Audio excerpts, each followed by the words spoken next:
ada rapat. Oh, ibu di sini duduknya. Di sini kan? Ini TV ini ya?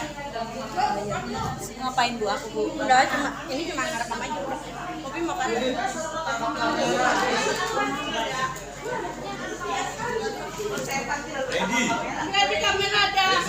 Yuk ibu-ibu mangga yang di belakang silahkan duduk di depan terlebih dahulu sambil icip-icip gorengan yang ada di belakang. Bawa saja ke depan tidak apa-apa.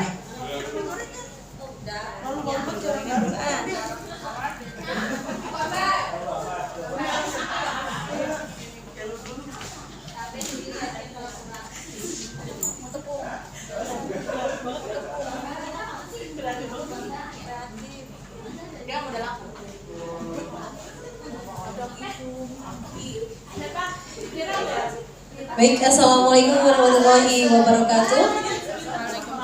Selamat pagi dan salam sejahtera untuk kita semua. Alhamdulillah hari ini kita sudah bisa bersama-sama hadir dalam kegiatan pengimbasan pelatihan guru SMA berbasis hasil refleksi kompetensi di hari Kamis 31 Oktober 2024. Bapak Ibu, untuk mengawali kegiatan hari ini, mari kita buka kegiatan hari ini dengan bacaan basmalah bersama-sama. Bismillahirrahmanirrahim. Selamat pagi untuk Ibu Esra. Ya, alhamdulillah teman-teman, kita sudah kehadiran pemateri dan pembicara kita pada pagi hari ini. Untuk pemateri kita hari ini ada Ibu Esra yang akan menyampaikan materi pertama.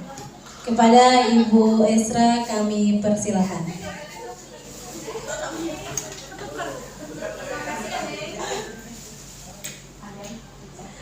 Assalamualaikum warahmatullahi wabarakatuh. Salam sejahtera untuk kita semuanya dan salam sehat.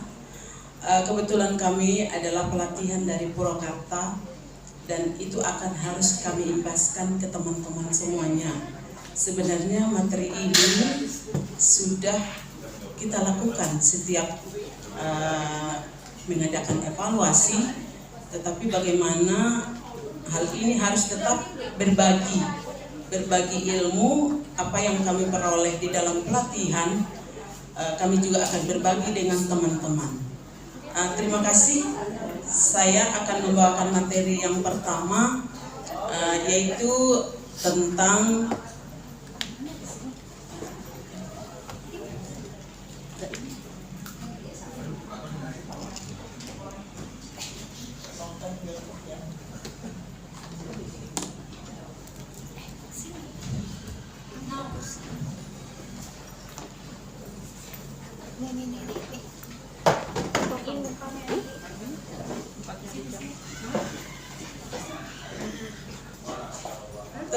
materi yang mengenai asesmen,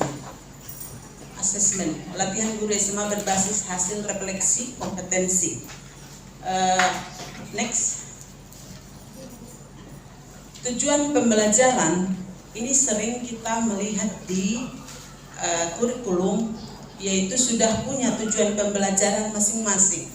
Tetapi khususnya di guru di Provinsi Jawa Barat harus mampu mengevaluasi dan merancang pelaksanaan asesmen itu berpusat pada peserta didik. Nah, yang lebih baik dalam pembelajaran di kelas. Berarti yang jelas asesmen itu berpusat pada peserta didik. Next. Konsep dasar asesmen yang pertama yaitu brainstorming. Artinya, ini adalah teknik yang digunakan untuk mengumpulkan gagasan untuk mencari ide agar mendapatkan suatu solusi bagaimana pengalaman asesmen yang dilakukan yang kita lakukan di SMA Negeri 2 Kota Bekasi. Next. Mungkin setiap bidang studi atau setiap mata pelajaran memiliki panduan pembelajaran dan asesmen pendidikan anak usia dini, pendidikan dasar dan pendidikan menengah. Kebetulan kita adalah pendidikan menengah tingkat SMA. Pengertian dan tujuan asesmen itu secara umum bahwa asesmen dapat diartikan sebagai proses untuk mendapatkan informasi dalam bentuk apapun yang dapat digunakan untuk dasar pengambilan keputusan tentang peserta didik, baik yang menyangkut kurikulumnya, program pembelajarannya, iklim sekolah maupun kebijakan-kebijakan sekolah. Kemudian pengertian dan tujuannya, asesmen harus dilakukan dalam setiap kegiatan pembelajaran untuk mengukur ketercapaian tujuan pembelajaran. Pembelajaran dan asesmen merupakan satu kesatuan yang tidak bisa dipisahkan.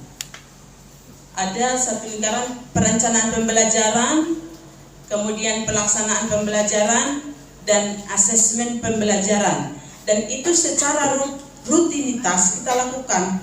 Pembelajaran dulu, diberikan dulu materi kepada siswa, kemudian tapi sebelum kita mengadakan suatu pembelajaran, kita harus merencanakan dulu apa yang harus kita ajarkan.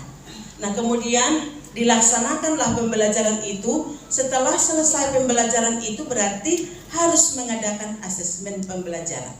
Next. Pengertian dan tujuan asesmen, prinsip asesmennya yang pertama, penilaian hasil belajar peserta didik dilakukan sesuai dengan tujuan penilaian secara berkeadilan. Penilaian hasil belajar peserta didik dilakukan sesuai dengan tujuan penilaian secara objektif. Penilaian hasil belajar peserta didik dilakukan sesuai dengan tujuan penilaian secara edukatif. Jadi penilaian yang kita lakukan kepada siswa, mungkin di dalam penilaian yang sudah kita lakukan ada itu penilaian secara kognitif, ada itu penilaian secara psikomotor, dan ada juga penilaian secara afektif. Nah, itu sudah ada prosesnya. Jadi pengertian dan tujuan asesmen itu kita tidak membuat atau ngarang-ngarang, tetapi sudah ada proses dalam belajar untuk mengevaluasi. Next. Nah, perencanaan asesmen yang pertama, perumusan tujuan asesmen yang berkaitan dengan tujuan pembelajaran. Ini sering terjadi yang seperti yang kemarin dibilang, nggak sesuai tujuan pembelajaran dengan asesmen. Seharusnya kalau kita membuat suatu asesmen itu berarti harus sesuai, harus berkaitan dengan tujuan pembelajaran. Yang kedua, pemilihan dan atau pengembangan instrumen asesmen sesuai dengan tujuan asesmen. Instrumen asesmen harus sesuai dengan karakteristik peserta didik, kesesuaian asesmen dengan rencana, tujuan pembelajaran, dan tujuan asesmen. Kemudahan penggunaan instrumen untuk memberikan umpan balik kepada peserta didik dan guru. Setelah kita mengadakan suatu pembelajaran, umpan baliknya apa? Nah, yang kita lakukan pembelajaran itu apakah ada hasil refleksi melalui asesmen itu kepada siswa? Berarti kita bisa melihat dari hasilnya itu dari penilaian hasil refleksi asesmen itu apakah berhasil atau tidak.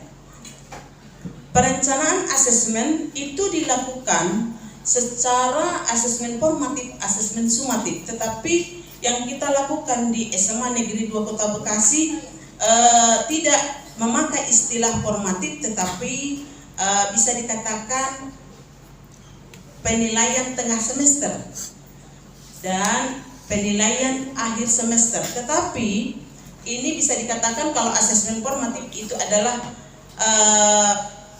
tergantung guru bidang studi, karena formatif itu adalah tidak secara umum dilakukan seperti sumatif. Nah, asesmen sumatif itu bisa dikatakan ya seperti semester, ya penilaian semester. Nah, semester ganjil contohnya. Tetapi kalau formatif itu adalah nilai penilaian harian. Next, pelaksanaan asesmen. Pelaksanaan asesmen pembelajaran adalah proses evaluasi yang digunakan untuk mengukur pencapaian hasil belajar peserta didik dalam rangka mencapai tujuan pembelajaran yang telah ditetapkan. Pelaksanaan asesmen yang efektif melibatkan pemilihan instrumen yang sesuai, perencanaan yang matang, dan analisis data hasil asesmen untuk meningkatkan kualitas pembelajaran. Nah, berarti pelaksanaannya itu juga tetap, kalau bisa dikatakan kepada peserta itu harus diinformasikan kepada peserta didik apabila melakukan suatu asesmen. Berarti harus diinformasikan pelaksanaannya kapan dan supaya anak-anak bisa bersiap. Next. Nah, kemudian pengukuran, asesmen dan evaluasi. Satu pengukuran, kedua asesmen dengan evaluasi. Mungkin ada perbedaan. Yang pertama kita bahas adalah tentang pengukuran. Next. Pengukuran itu bisa dikatakan adalah proses kualitifikasi atau pemberian nilai terhadap performa atau hasil belajar peserta didik. Data numerik atau skor yang memberikan representasi kualitatif dari kemampuan, keterampilan atau pengetahuan peserta didik. Misalnya tes matematika dengan skor 85 dari 100, atau mengukur kecepatan lari peserta didik dengan waktu 12 detik. Ini sudah mengukur. Contoh, kita buat pengukuran penilaian di SMA Negeri 2 Kota Bekasi, kalau di bawah KKM berarti itu tidak tuntas, kan? Ada ukuran. Misalnya ukuran di SMA Negeri 2 Kota Bekasi itu hanya 75. Nah, kalau sudah di bawah itu berarti sudah tidak tuntas, berarti perlu dilaksanakan. Nah, kalau misalnya di sini tadi tes matematika dengan skor 85 dari 100. Mungkin penilaian secara umum paling tinggi adalah nilai 100. Tetapi dalam hasil refleksi asesmen itu tidak semua itu mendapatkan nilai yang baik. Tetapi bagaimana supaya penilaian itu bisa kita lakukan? Kenapa ini anak tidak mendapatkan hasil refleksi asesmen yang baik? Kira-kira begitu. Itu pengukurannya. Yang kedua, asesmen. Asesmen itu ada bisa dikatakan pengumpulan, analisis dan interpretasi informasi tentang pembelajaran peserta didik yang dapat berasal dari berbagai instrumen seperti tes proyek, observasi, dan seterusnya. Asesmen mencakup pengukuran tetapi lebih berfokus kepada memberikan umpan balik untuk perbaikan dan pemahaman yang mendatang tentang kemajuan peserta didik. Mungkin ini bisa dikatakan kalau asesmen dilakukan untuk perbaikan apabila siswa tidak tuntas, berarti kita sebagai guru melakukan suatu asesmen penilaian untuk perbaikan. Berarti kalau untuk perbaikan tidak mencapai ketuntasan, berarti kita akan lakukan remedial. Nah, kira-kira seperti itu. Yang berikut, evaluasi. Evaluasi proses pengambilan keputusan berdasarkan hasil asesmen dan pengukuran, fokus pada menilai efektivitas dan keberhasilan keseluruhan program pembelajaran atau kinerja individu, analisis hasil belajar peserta didik, serta menentukan apakah tujuan pembelajaran dan tujuan pendidikan tercapai, dapat digunakan untuk menilai kualitas kurikulum, metode pengajaran atau strategi penilaian. Guru menganalisis hasil asesmen seluruh kelas untuk menentukan apakah kurikulum efektif dan apakah metode pengajaran perlu disesuaikan. Saya pikir mungkin kita sudah tahu mempersiapkan modul pembelajaran, apalagi kurikulum merdeka. Di dalam materi itu tetap kita harus menyesuaikan bagaimana misalnya di dalam kurikulum itu kita harus menentukan metode pengajaran yang mana yang cocok untuk kita lakukan. Next. Nah, ini yang tadi keterkaitan antara pembelajaran dan asesmen. Keterkaitannya perencanaan pembelajaran kita buat misalnya modul pembelajaran kita buat dan merancang itu. Setelah kita rancang modul pembelajaran, berarti kita melaksanakan pembelajaran dan kita praktekkan modul pembelajaran itu kepada peserta didik. Kita laksanakan itu yang dilakukan di dalam setiap kelas. Nah, kita berikan materi. Nah, kemudian setelah melakukan pelaksanaan pembelajaran, berarti dilakukan asesmen pembelajaran, penilaian, gitu ya. Next. Nah, untuk topik pertama itu adalah yang saya yang menyampaikan. Oh, itu masih untuk topik kedua yang menyampaikan adalah Ibu Dian, MPD. Nah, karena kami berbagi ya untuk topik yang kedua mengenai perencanaan, evaluasi dan pelaksanaan asesmen, itu disampaikan oleh Ibu Dian. Kami persilakan.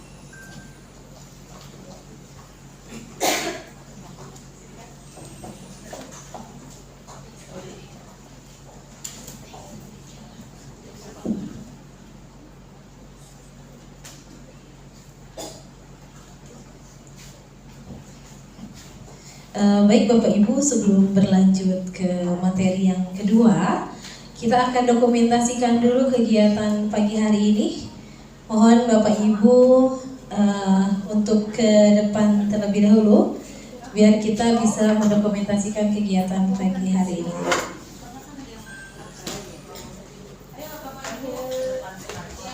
Pak Bani, boleh minta tolong di pause dulu kali ya? Materi yang pertama terkait dengan asesmen pembelajaran sudah selesai. Terkait dengan asesmen itu memang harus direncanakan terlebih dahulu sebelum dilaksanakan untuk mengukur kemampuan siswa atau peserta didik ya, agar lebih terarah lagi dan kita bisa tahu apakah pembelajaran berhasil atau tidak. Baik, terima kasih untuk Bu Esra yang sudah memaparkan materi yang pertama.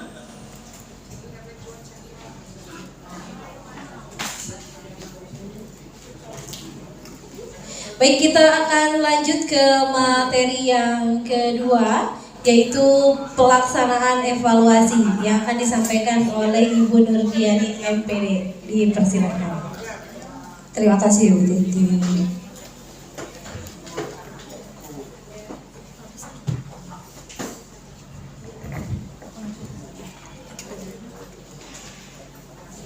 Assalamualaikum warahmatullahi wabarakatuh. Masih semangat ibu-ibu, bapak-bapak. Oke, sebelum kita lanjut ke materi yang kedua, kita ice breaking dulu. Boleh berdiri? Oke, sip. Kita akan berhitung tambah-tambahan. 1 ditambah 1 sama dengan 2. Oke. Tapi sebelum gerak badan, cluenya adalah salah di mulut, betul di tangan. Oke? Salah di mulut, betul di tangan. 1 tambah 1 salah. Pak Egi betul.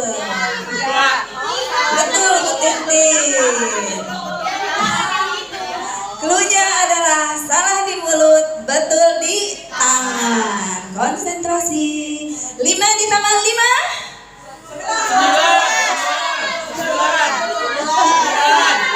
iya. Betul. Mulai konsentrasi. Fix ada di PS. Sip. Oke, Neng Gila. Nah, Neng Gila. 3 tambah 5 berapa? 9. Betul, 9. Tangannya 8.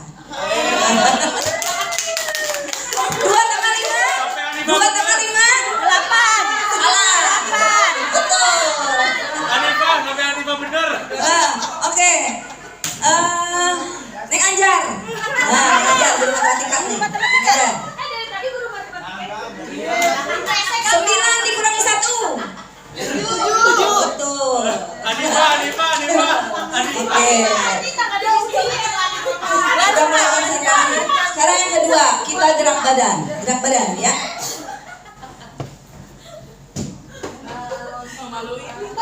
Ya. Ini tambah, ini sama dengan, oke? Oke, kayaknya udah ada yang tahu deh. Satu ditambah satu sama dengan dua. Oke? Mulai. Satu ditambah satu sama dengan dua. Dua ditambah dua sama dengan dua. Dua ditambah dua sama dengan empat. Empat ditambah empat sama dengan delapan. Delapan ditambah delapan sama dengan 16. Siap ya? Oke. Mulai. 16 satu dan oke ya, sekali saja. Oke, mulai. Satu ditambah satu sama dengan dua. Dua ditambah dua sama dengan empat. Empat ditambah empat sama dengan delapan. Delapan ditambah delapan sama dengan 16.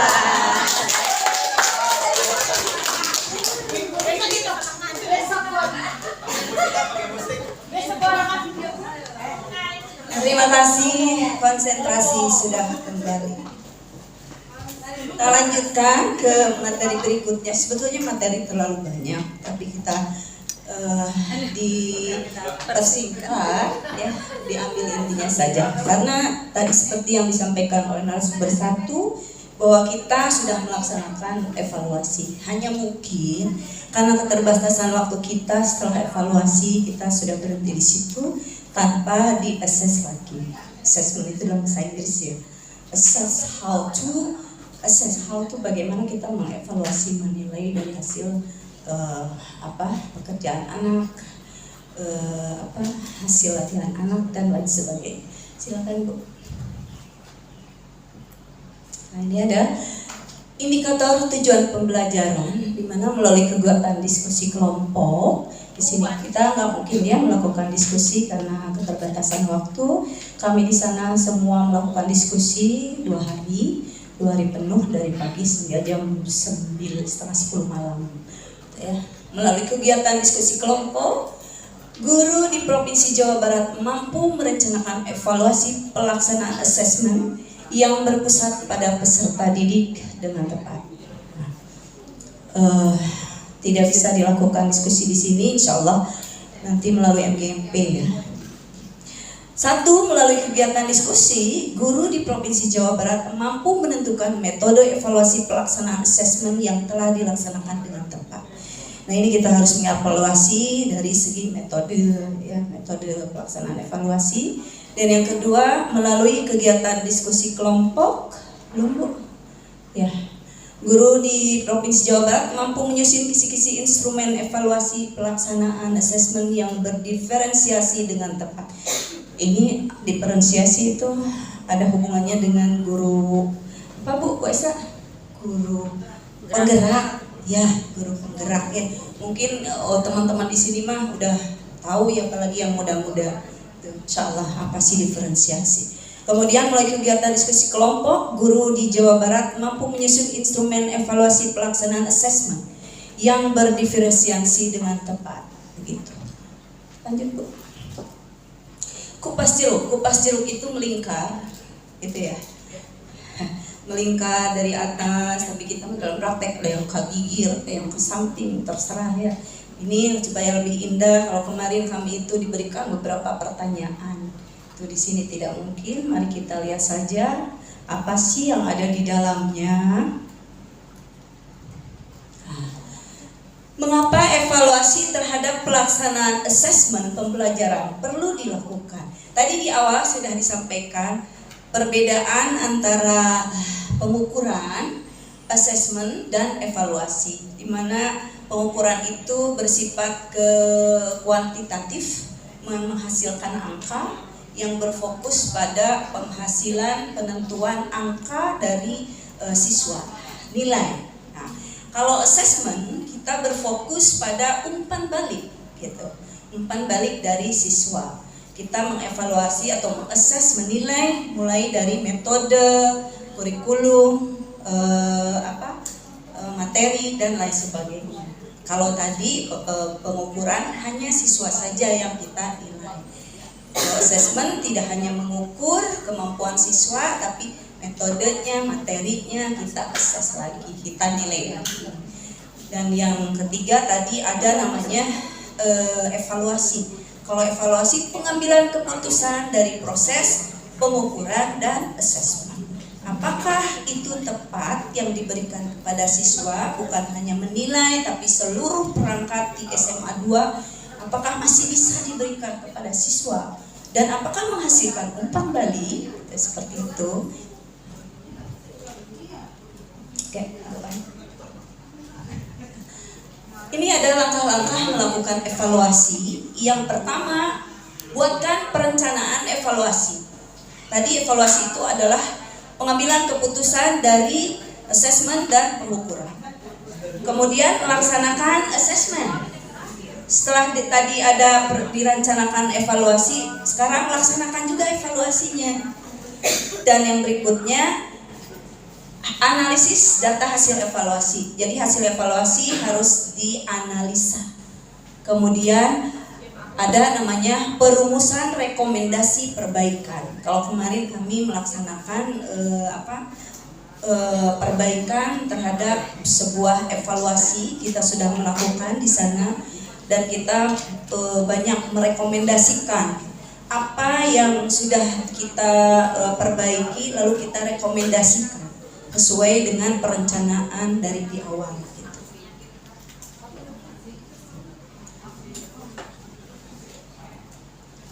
Mengapa perencanaan evaluasi pelaksanaan asesmen pembelajaran perlu dilakukan? Nah, di sini ternyata supaya alat evaluasi yang dikembangkan dapat mengukur dengan tepat efektivitas asesmen yang dilakukan oleh guru. Sekali lagi, evaluasi lebih besar cakupannya daripada asesmen. Nah, ini hal-hal yang perlu direncanakan dalam evaluasi. Yang pertama, menentukan metode evaluasi. Metode evaluasi itu apa saja? Kemudian merumuskan kisi-kisi, kemudian merumuskan instrumen. Jadi ada instrumen evaluasi, ada metode evaluasi, dan juga ada kisi-kisinya.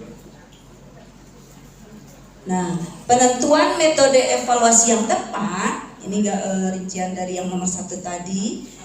Metode yang dipilih harus sesuai dengan tujuan evaluasi program kita. Kemudian, metode harus menghasilkan data tentang penerapan assessment, baik data kualitatif, kualitas, maupun data kuantitatif. Kemudian metode yang dipilih dapat dilaksanakan dalam proses evaluasi. Kalau sudah ada metode yang baik, lebih baik kita boleh memilihnya dan kita laksanakan dalam proses evaluasi. Lanjut. Nah, ini indikator untuk pelaksanaan asesmen pembelajaran. 1, berkeadilan. Apakah ada yang tahu apa berkeadilan itu? Berkeadilan. Iya. Neng Lela. Berkeadilan itu bukan berarti sama rata, tapi sesuai dengan kemampuan.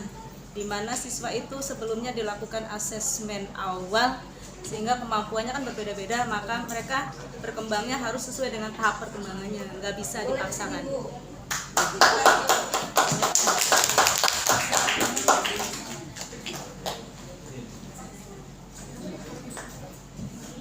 Ini ada teman kita, silakan Bu, depan.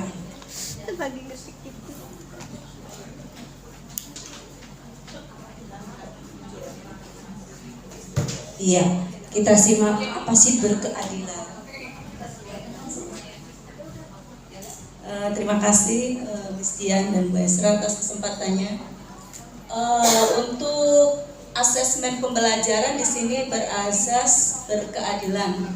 Maksudnya berkeadilan itu kita tidak bisa mensamaratakan setiap siswa karena kemampuan siswa berbeda-beda. Karena sebelumnya kita melakukan asesmen awal dulu sehingga mereka diharapkan berkembangnya sesuai dengan perkembangan masing-masing. Nggak bisa semuanya rata. Ya. Oke, berikan aplaus buat Ibu Lela. Terima kasih Ibu Lela. Ya, begitu. Berkeadilan itu tidak menyamaratakan kemampuan setiap siswa. Di sekolah kita, di beberapa kelas, ada siswa yang anak berkebutuhan khusus atau ABK. Nah, kita dalam melaksanakan assessment bisa dilaksanakan dengan berkeadilan antara siswa yang normal dengan yang ABK. Dengan tujuan pembelajaran yang sama, tapi kita tidak berusaha untuk tidak menyamakan, khususnya dari tingkat kesulitan atau tingkat kesukaran soal, seperti itu. Mungkin teman-teman sudah lebih paham ya, namanya juga adil, tanpa mau beda-bedakan. Kemudian harus objektif. Objektif itu seperti apa ya? Objektif? Ya, Neng Iva.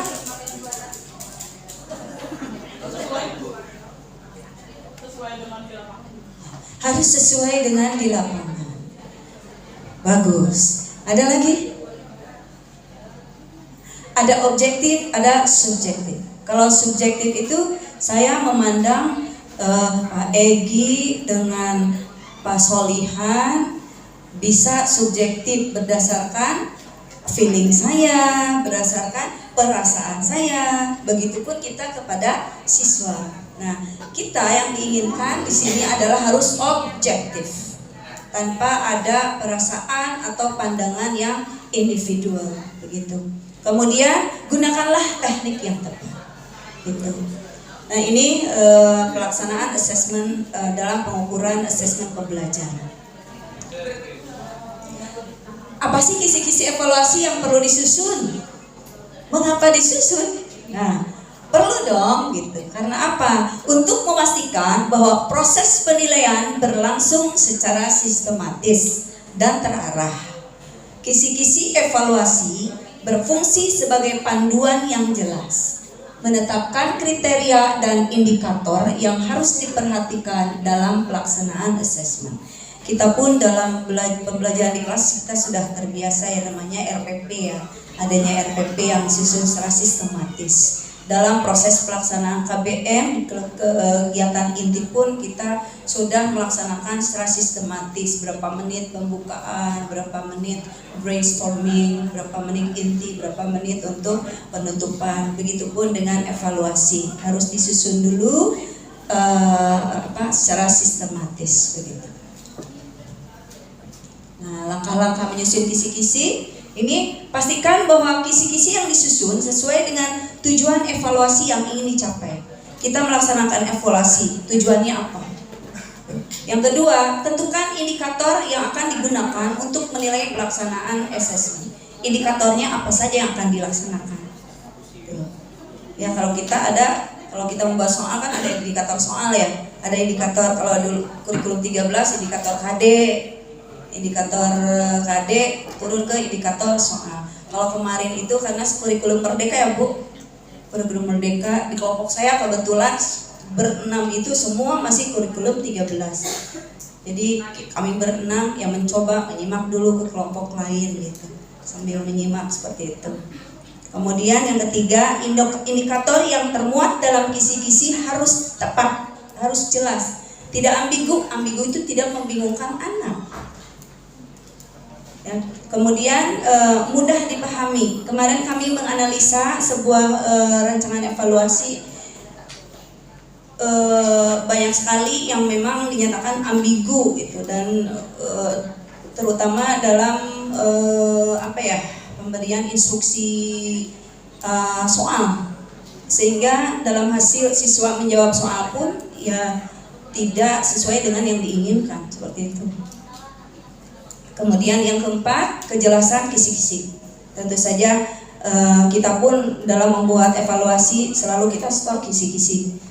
Soal sesuai dengan kisi-kisi enggak, tapi pada umumnya kita membuat soal pula baru kisi-kisi ya, gitu ya. Saking sibuknya kita semua ya, tapi mudah-mudahan kita sudah mulai berubah kok, sudah mulai dari beranjak dari kisi-kisi dulu baru ke soal seperti itu. Nah, cara menyusun instrumen evaluasi, pastikan bahwa instrumen tersebut relevan dengan tujuan pembelajaran yang telah ditetapkan. Memastikan bahwa instrumen yang dirumuskan dapat mengukur indikator pelaksanaan asesmen dengan jelas. Kemudian instrumen yang ketiga bisa berupa kuesioner atau lembar observasi. Kemudian pastikan bahwa pertanyaan dan instruksi mudah dimengerti oleh pengguna atau pengamat. Kenapa ya di sini dikatakan oleh pengguna atau pengamat? Misalnya, saya tidak hadir. Kemarin kan pelatihan 4 hari, saya tidak hadir. Lalu saya menitipkannya tugas kepada piket. Ketika piket menyampaikan ke kelas, kemudian anak membaca, ada sesuatu yang menurut anak kurang paham, maka anak bisa menanyakan ke piket tersebut yang dititipi tugas oleh saya. Jika saya membuatnya dengan mudah dimengerti oleh pengguna itu bukan hanya saya, tapi juga yaitu teman-teman piket itu. Apakah instruksi tugas yang saya buat itu mudah dimengerti juga oleh piket? Nah, itu harus seperti itu. Sehingga piket pun bisa menghandle apa yang saya maksud. Demikian ya Bapak Ibu. Kemudian udah ada lagi Bu? Selesai? Oh, nah kriteria instrumen evaluasi yang baik apa saja ya? Nah, harus relevan dengan tujuan, kemudian harus dapat mengukur pelaksanaan asesmen dan mudah digunakan. Ini sebetulnya berkaitan dengan yang sebelum-sebelumnya ya. Ada lagi Bu? Nah demikian Bapak Ibu, semoga bisa difahami. Insya Allah sebetulnya kita semua sudah melaksanakan asesmen. Terima kasih. Assalamualaikum warahmatullahi wabarakatuh.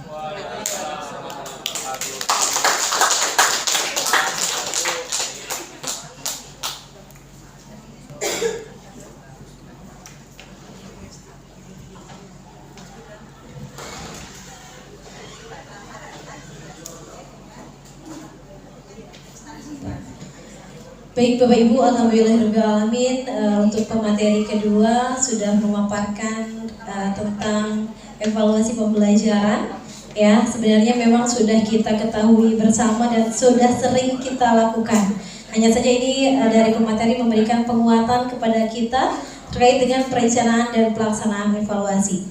Baik Bapak Ibu, untuk sesi selanjutnya adalah sesi tanya jawab. Kepada Bapak Ibu yang masih penasaran atau ingin bertanya, kami berikan 2 kesempatan untuk penanya, silahkan. Ya, dipersilakan. Baik, Bu Desi, silahkan.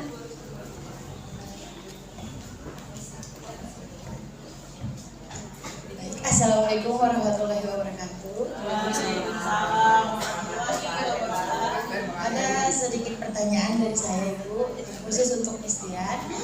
Kira-kira asesmen evaluasi yang paling ideal dan bisa mencakup seluruh kebutuhan anak itu seperti apa? Sekian, terima kasih.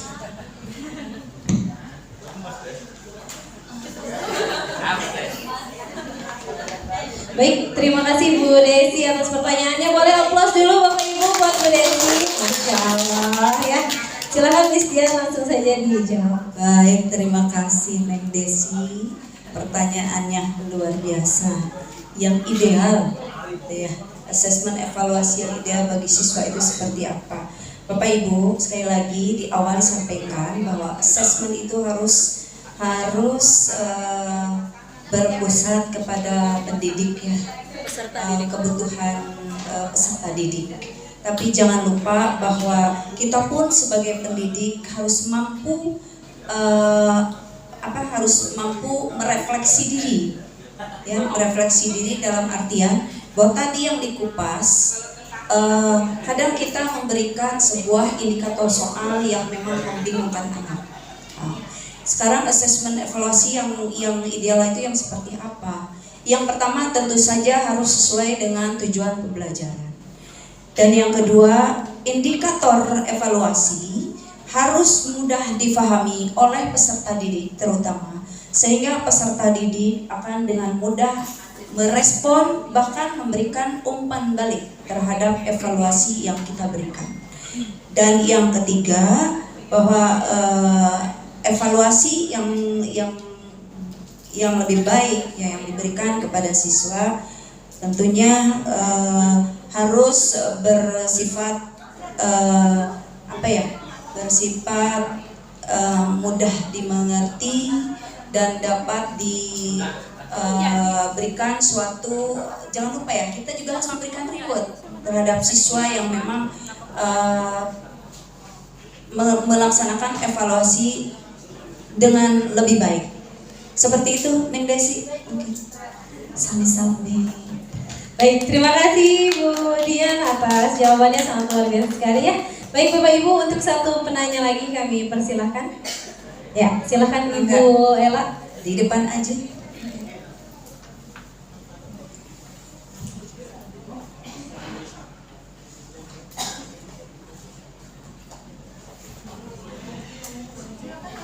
Baik, terima kasih Bu Titi.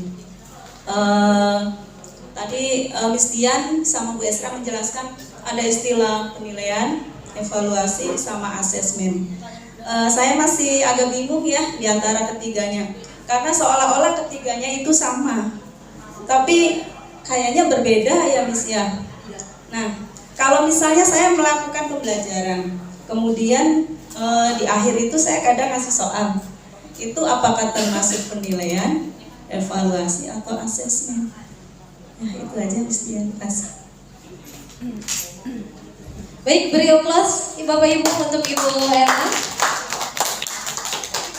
Ya, silakan untuk pertanyaan yang kedua terkait dengan perbedaan penilaian, asesmen, dan evaluasi akan langsung dijawab oleh Ibu Esra SPA. Oke, terima kasih atas pertanyaan dari Bu Nur Laila. Apakah itu termasuk penilaian? Katanya tadi saya jawab itu termasuk penilaian.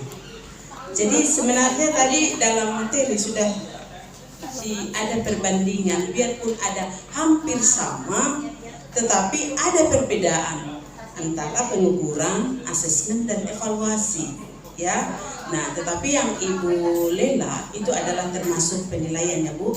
Nah, jadi mungkin kita bisa membeda-bedakan kira-kira mana yang termasuk di dalam penilaian, yang termasuk di dalam asesmen, yang termasuk di dalam evaluasi ataupun pengukuran. Jadi saya pikir mudah-mudahan semuanya kita bisa melaksanakannya dengan baik. Nah, ini hanya sekedar kita berbagi, bukan karena kami pintar, tetapi karena kita mau berbagi, saling belajar. Terima kasih Bu Lela pertanyaannya. Nambah sedikit ya. Kalau penilaian itu lebih fokusnya ke data numerik, begitu ya teman-teman.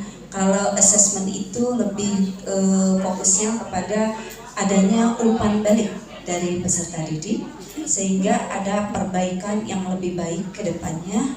Kemudian kalau evaluasi itu lebih fokus pada penarikan hasil, gitu ya.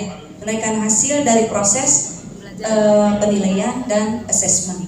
Evaluasi itu melibatkan seluruh perangkat di SMA 2, baik kurikulum, baik dari orang tua siswa, dari para guru. Kalau penilaian hanya mencakup satu guru bidang studi saja. Seperti itu, mudah-mudahan bisa diterima. Boleh satu lagi Miss? Boleh satu lagi. Kalau misalnya saya melakukan refleksi ya terhadap peserta didik nih, itu berarti masuknya ke asesmen ya, bukan penilaian. Iya. Ya, Kalau ada umpan balik betul, itu masuk ke asesmen. Pinter, Nela. Kan sebetulnya sudah melakukan ya kita semua. Ya, alhamdulillah sudah ada yang memahami. Terima kasih. Enggak. Baik, terima kasih Miss Dian dan Ibu Esra atas pemaparan dan jawaban-jawabannya. Bapak Ibu, alhamdulillahirabbil alamin, kegiatan pengimbasan pagi hari ini sudah selesai dilaksanakan. Kami ucapkan terima kasih atas partisipasi Bapak Ibu semuanya. Boleh minta aplaus untuk kita semua yang ada di ruangan ini. Luar biasa sekali, pagi yang ceria, pagi yang hebat. Salam bahagia Bapak Ibu, selamat pagi dan Assalamualaikum warahmatullahi wabarakatuh. Alhamdulillah, saya pribadi dengan Bu Estra mengaturkan hatur nuhun, wabil khusus ke Neng Eva yang sudah membantu, Bu Rini, Neng Tintin, Neng Upi, juga teman-teman semua yang sudah support, Pak Bayu, hatur nuhun pisan. Mudah-mudahan semua kebaikan bisa dibalas dengan kebaikan yang lain. Amin. Mudah-mudahan bermanfaat, berkah untuk kita semua. Assalamualaikum warahmatullahi wabarakatuh.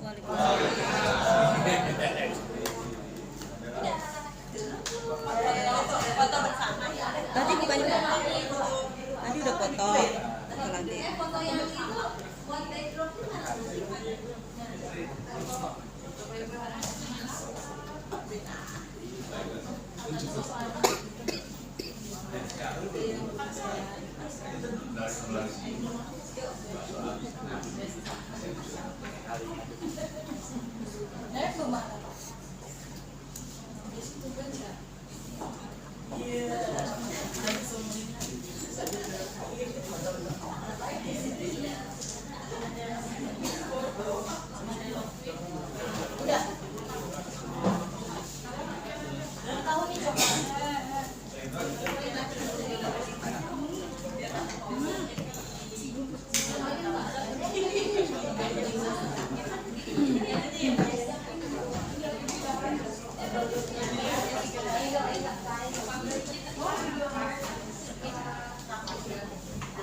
Gambar-gambar sejarah.